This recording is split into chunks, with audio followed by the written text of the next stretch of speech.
নারায়ণগঞ্জ থেকে একটা জংফা ইনভার্টার পাঠিয়েছেন মেরামতের জন্য। তো ইনভার্টারটা খুলে দেখি তার অবস্থা খুবই খারাপ।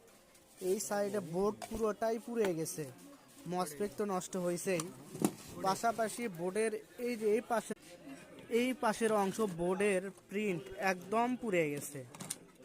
তো এই রকমভাবে যদি প্রিন্ট পুড়ে যায় বা সার্কিটের যে পিসিবি বা বোর্ড পুড়ে যায়, সেক্ষেত্রে কিন্তু এ ধরনের ইনভার্টার মেরামত হবে না।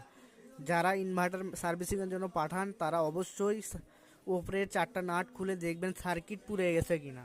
সার্কিট যদি পুড়ে যায় সেক্ষেত্রে হবে না। আপনাদের যদি বুঝতে অসুবিধা হয় তাহলে এই রকম করে খুলে পুরোটাই খুলে আমার হোয়াটসঅ্যাপে ভিডিও করে পাঠিয়ে দেবেন। পাঠিয়ে দিলে আপনাদের আমি জানাতে পারবো এটা মেরামত করা সম্ভব কি না।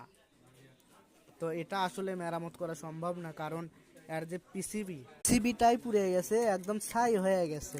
এই যে দেখুন, ছাই যেরকম আংরা হয়ে যায় সেরকম আংরা হয়ে গেছে। তো এটা সতর্কতামূলক ভিডিও এবং কিছু নলেজ দেওয়ার জন্য এই ভিডিওটি। যারা ইনভার্টারগুলো বাংলাদেশের বিভিন্ন জেলা থেকে সার্ভিসিংয়ের জন্য পাঠান তারা অবশ্যই এই ইনভার্টারের ভেতরের অবস্থানগুলো দেখবেন কেমন নষ্ট হয়েছে। এরকম পোর্ট যদি নষ্ট হয় তাহলে কিন্তু ঠিক করা সম্ভব না। আর এমনিতেই পার্টস বা কম্পোনেন্ট যদি নষ্ট হয় সেক্ষেত্রে মেরামত করা সম্ভব। এটা কিভাবে পুড়ে গেল এতটা বাজেভাবে? এটা পুড়ে যাওয়ার কারণ, এটাতে ডাইরেক্ট সোলারের লাইন দেওয়া ছিল।